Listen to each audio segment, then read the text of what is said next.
Pogi sa paningin, nakakasabiksak yan at talaga namang good time ang hatid mapaaraw o gabi. Pero hindi muna ako yung pinag-uusapan natin ngayon ha, kundi ang walang kasing astig at walang kasing sosyal na mga supercars. Pero teka, alam nyo bang not all supercars are created equal? May mga modelong, okay, maganda, at meron namang iba na talagang mapapahulog kayo sa upuan kapag nasilayan nyo kahit picture lang. Kasi hodang napakalayo sa budget ninyo pero hahanapin nyo pa rin sa internet para lang makakuha ng mga detalye. Wishing din ako na magka-supercar kaya sana maitawid ng sahod. Hello increase. Sana naman, baka naman. Pero iatid muna namin sa inyo kung alin nga ba sa sandamakmak na pagpipilian ang pinakasikat sa netizens. I'm Stanley Chi and this is Philkotse's list of the most searched supercars around the world for 2022. Before we start, like this video and subscribe to our YouTube channel. Click the bell icon below and be the first to see our latest video content. At para lagi kayong updated sa full specs, latest pricing at news tungkol sa mga tampok na kotse dito, don't forget to check out our Philkotse Car Guide. Just click the link in the description below. Kotse ba?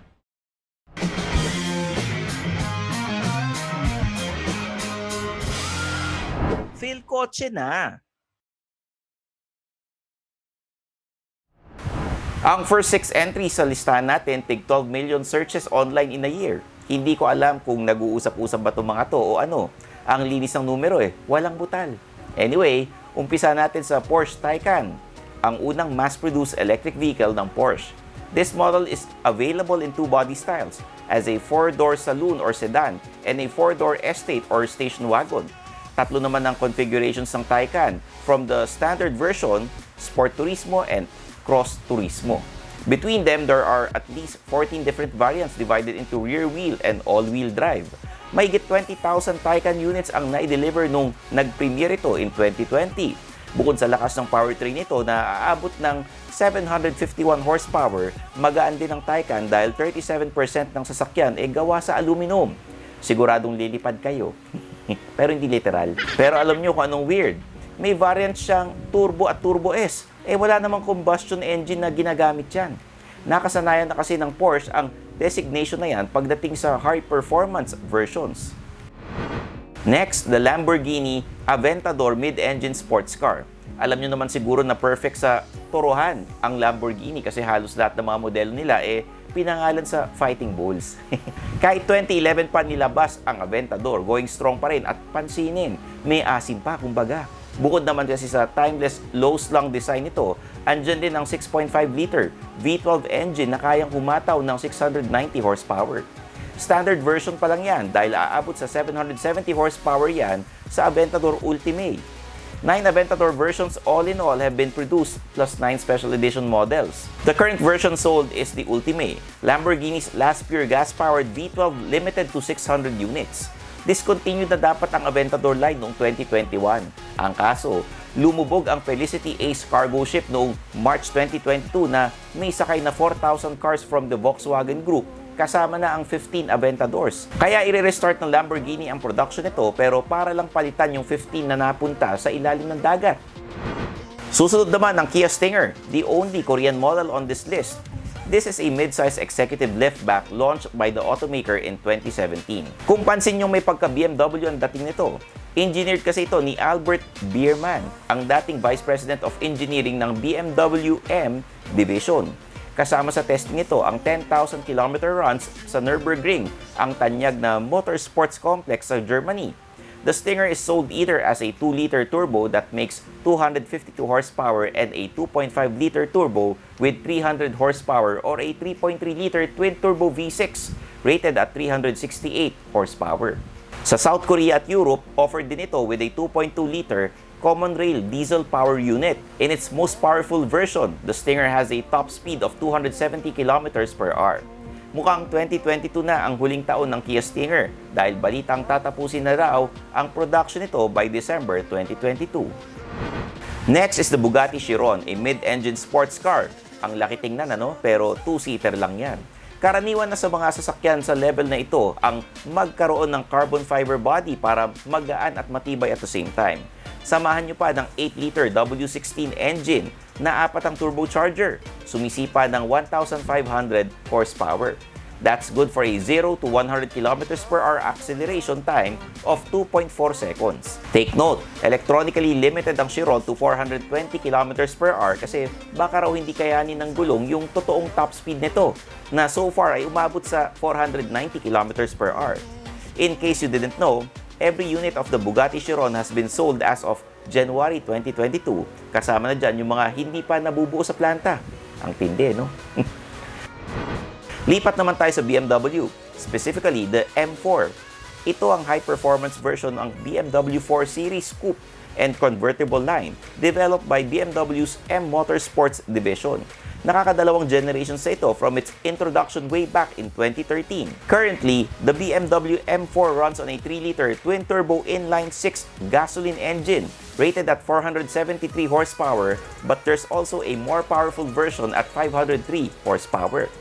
4 ang models ng BMW M4, divided into rear-wheel and all-wheel drive variants.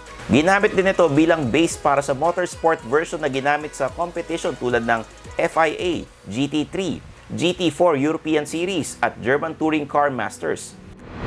Kung may M4, andyan din ang BMW M3. As you can imagine, ito ang performance version ng 3 Series. Originally available ito bilang coupe and convertible. Since 2014, sedan body style na ang gamit ng M3 dahil na rebrand ang coupe and convertible models bilang M4.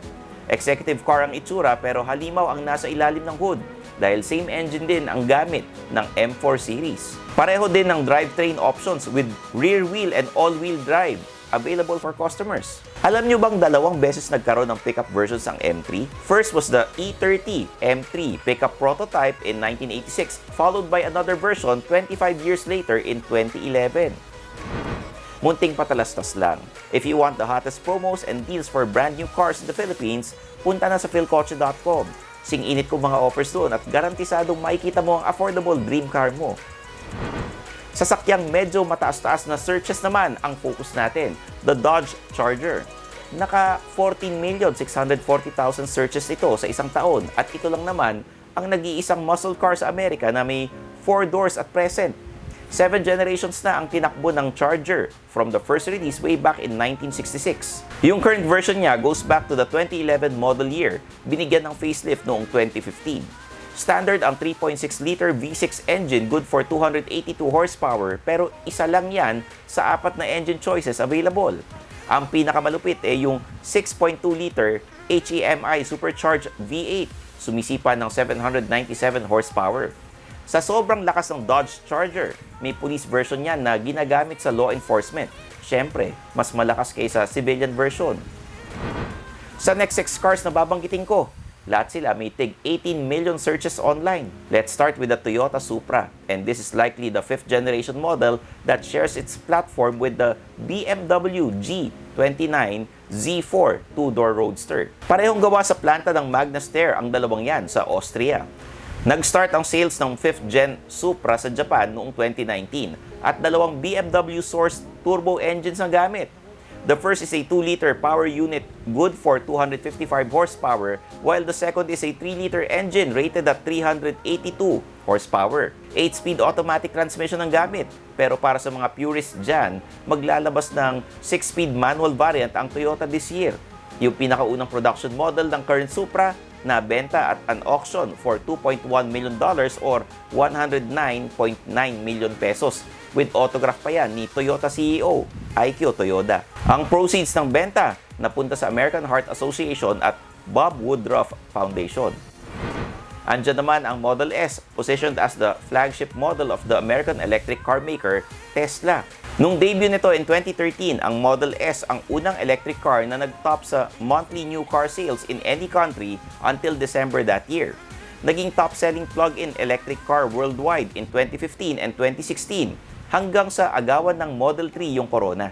At least 10 variants ang available sa Model S with the range topping Blade, having 1,020 horsepower courtesy of the 3 electric motors for all-wheel drive.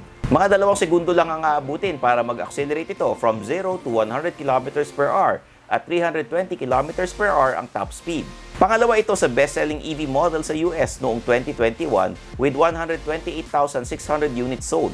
Tinalo lang ng Model Y with 172,700 units for the same year. Itong susunod, pwedeng literal na halimaw. Malalaman nyo kapag binanggit ko ang pangalan. The Nissan GTR, also known as, what else? Godzilla. Maituturing na siguro itong oldie, but still very much a goodie. Paano ba naman? 2007 pa ito lumabas. After 15 years, discontinued na nga ito sa Europe at Australia dahil mas maigpit na ang vehicle regulations doon. Anyway, naging legendary ang GTR, hindi lang dahil sa design nito, kundi dahil sa 3.8-liter twin-turbo V6 engine. Nagsimula yan sa 480 horsepower hanggang sa umabot na sa 565 horsepower at present. The GTR was also the world's first to mount an independent transaxle all-wheel drivetrain through the Atesa system that uses two mechanical limited slip differentials. May link din sa video games ang GTR dahil kasama ang Polyphony Digital, creators ng Gran Turismo series sa pagdevelop nito, especially yung multifunction display. Next is the iconic Ford Mustang. The current 6th generation model is the first to be marketed and sold globally, having both left-hand and right-hand drive models depending on the market. Nag-premiere ito noong 2013 sa simultaneous same-day events sa Michigan, California, New York, Spain, China, and Australia. Basic na sa Mustang ang 3.7-liter V6 engine na may 300 horsepower, hanggang sa umabot na ng 5-liter V8 power unit capable of 760 horsepower na gamit ng GT500. Hindi pa kasama dyan ang Shelby GT500 Signature Edition. Bit-bit ang 800 plus horsepower thanks to the 5.2-liter supercharged V8. Itong susunod, kapatid ng Dodge Charger na binanggit ko kanina. This is the Dodge Challenger muscle car. Ang tibay nito sa totoo lang, kasi yung current generation model, 2008 pa lumabas. Believe it or not. Ina-update lang yan constantly every year. Tinitweak at nilalagyan ng updates para laging fresh. Siyempre, parang ako lang yan. Ultimo utol ng Dodge Charger, pareho sila ng Challenger in terms of engine selection. From a 3.6-liter Pentastar V6 good for 303 horsepower all the way to a 6.2-liter supercharged high output HEMI V8 engine kicking up 797 horsepower. May rear wheel at all-wheel drivetrain options din. Ang pinagkaiba lang, two-door coupe ang body style ng Challenger. Ang last member ng 18 million searches club ay ang BMW i8, isang plug-in hybrid sports car na marketed under BMW's i, sub-brand of electrified models. Parang iPhone. Itsura pa lang, napaka-futuristic ang dating. Kaya naman, lilingunin pa rin sa kalsada kahit 8 years na ang modelong ito. The i8 was the first production car with laser headlights na mas malayo pang bato ng ilaw kesa LEDs.